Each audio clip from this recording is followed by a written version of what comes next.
This is Josh Bycer from GameWisdom.com. I hope you enjoyed this Critical Thought, your daily discussion on game design. Welcome to today's Critical Thought. As always, before we get started, thank you to everyone who is enjoying the content here. For you first-timers, be sure to like and subscribe. And if you have any suggestions for upcoming Critical Thoughts, be sure to leave them in the comments below. We got a good one for today, folks. We're going to be talking about grinding, which has been a popular topic that we've discussed previously. And while grinding definitely serves a purpose, which we'll talk about, for today's Critical Thought, we're going to discuss the worst possible kind of grinding in the video game.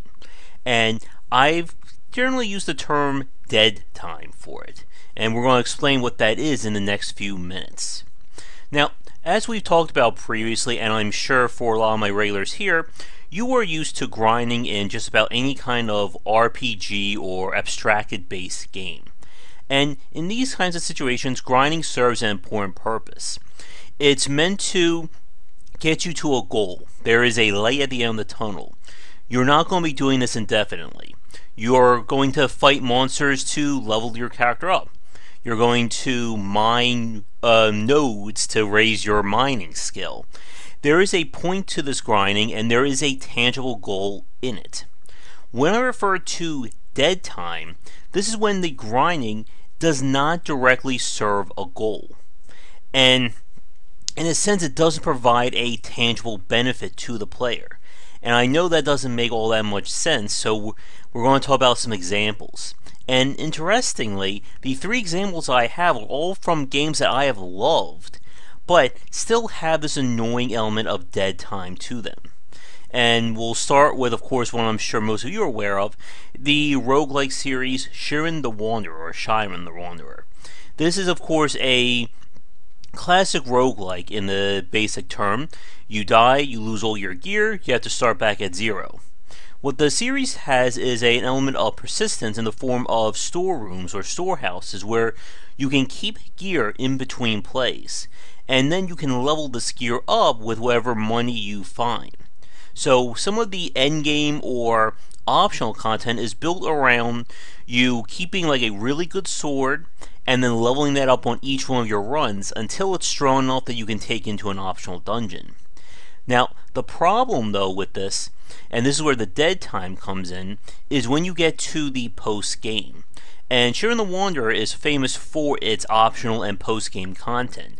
Once you beat the main dungeon, it opens up a lot of side quests and additional dungeons to go after. Now, as I said, when you play Shiren the Wanderer, you start back at zero each time. But the optional and post-game dungeons will throw enemies who are much higher level than you right from the get-go. If you're level 1, you may enter a level 10 or 15 dungeon. And this is where the requirement of gear comes into play. However, here's where the problem lies. If you die during an optional dungeon, all your gear that you've spent who knows how many hours grinding for goes bye-bye. Which means that if you want to attempt it again, you have to repeat the grind and get that gear back up.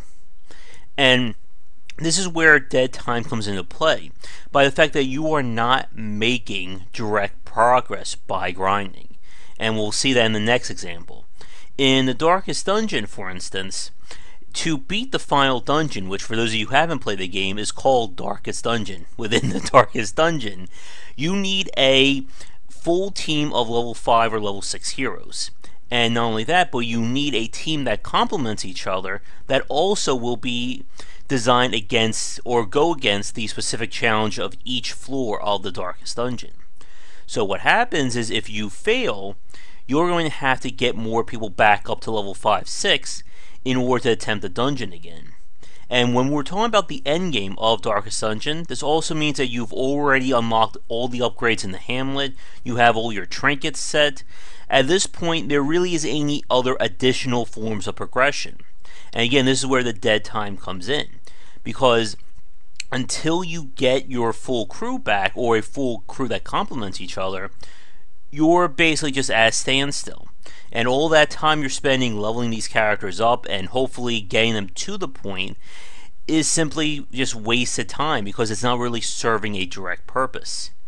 And The third example, and this is one that if you've been watching the Twitch stream you should already know, is from Bloodborne.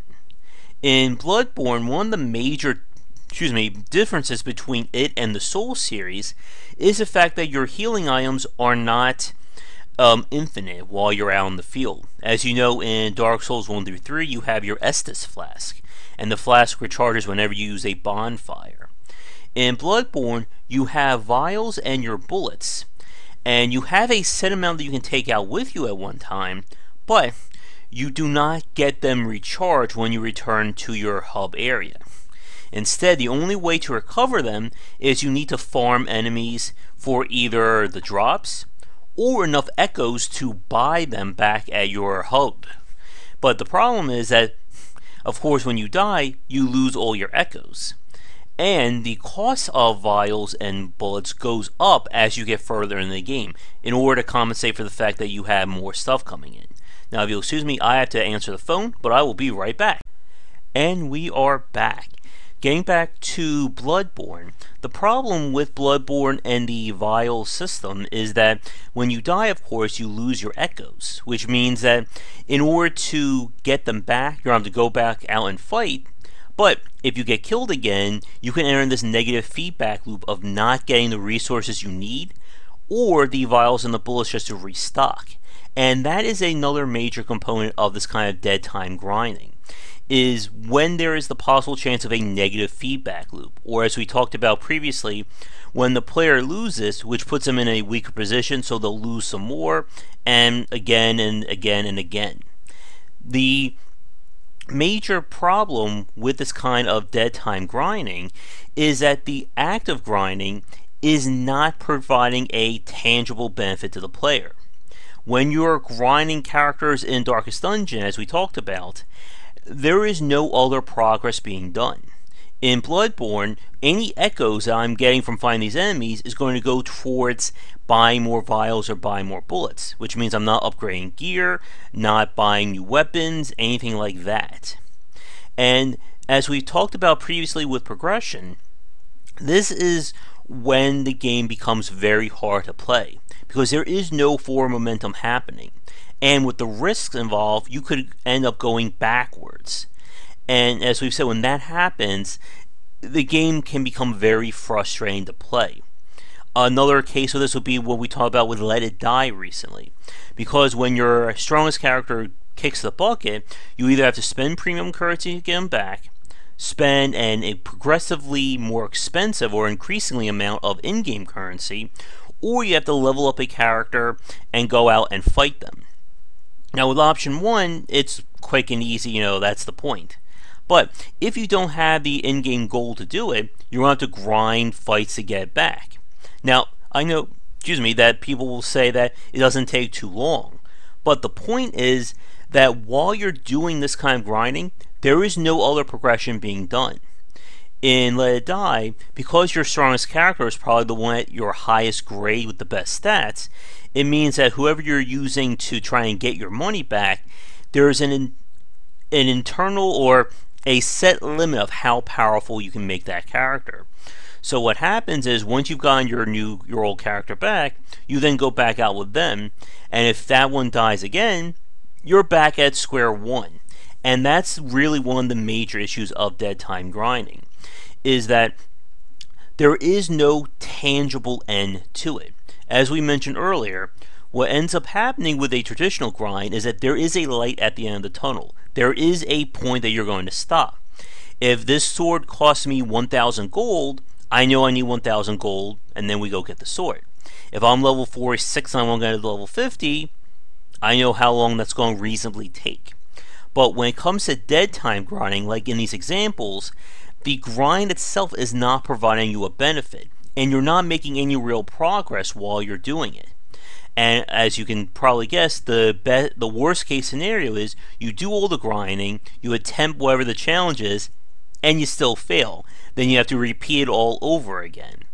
And that's one of the key points about this time dead time grinding, that there is nothing tangible, there's nothing that you really hold on to when you do it. Like we mentioned with the Echoes example from Bloodborne, all my resources are going to go towards getting the vials and the bullets back. I'm not going to upgrade anything or keep any of these echoes. In Darkest Dungeon, for instance, if I lose my party while I'm trying to level them up, I could lose those trinkets, and now I'm even worse off than I was before. And again, going backwards is never a good thing when it comes to game design.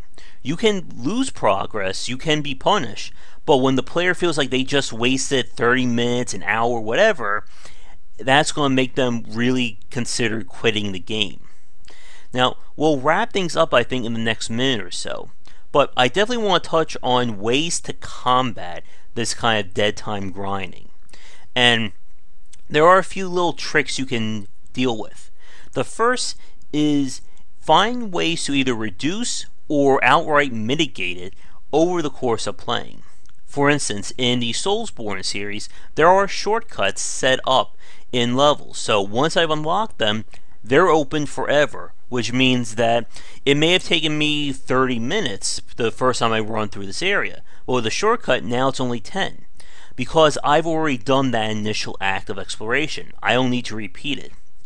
You should also pay very close attention to actions that must be repeated constantly while you're playing. This could be having to scavenge resources for healing items, killing enemies for a specific purpose, anything that's going to be done repeatedly that doesn't have, again, a tangible benefit to it. If every time I run out of healing potions, I'm going to have to stop what I'm doing and run back to this position, an hour ago in the game to get more potions, that would be a repeatable action that could be mitigated. Let's say I could find more potions in the field, maybe there's another potion keeper closer. Again, anytime you can reduce the amount of time the player is not actively making progress is ultimately going to make your game stronger for it. And it is a very good sign that I can't think of more examples of games with this kind of dead time grinding. For those of you watching, if you can think of any other games that fit this kind of definition that I came up with, be sure to leave them below, because I'm kind of curious about that. As we've said, in most cases, grinding serves a purpose. There is a reason to do it, and there is a reason that's directly attached to the grinding. But when there is no purpose, and the grinding is simply there to essentially get you to the point where you can actually start making progress doing something else, that's never a good sign. And like I said at the beginning, it's one of the worst cases, in my opinion, of when there's grinding in the game. But we will wrap it up here. As always, thank you so much for watching. Be sure to like and subscribe if you're enjoying the great content.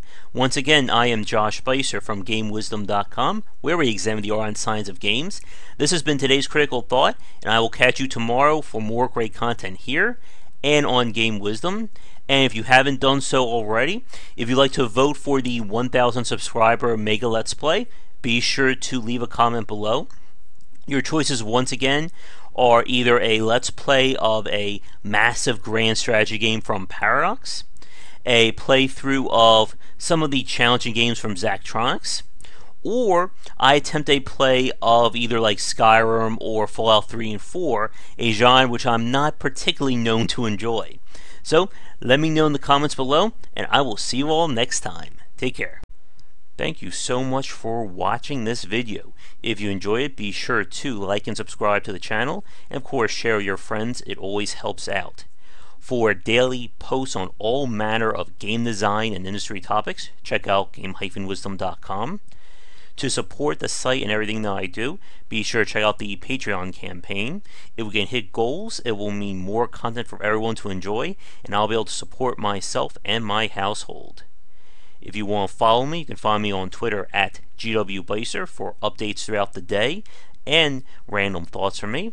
And lastly, you can find me on Twitch right over there at GWBycer for daily streams most nights around 10 Eastern.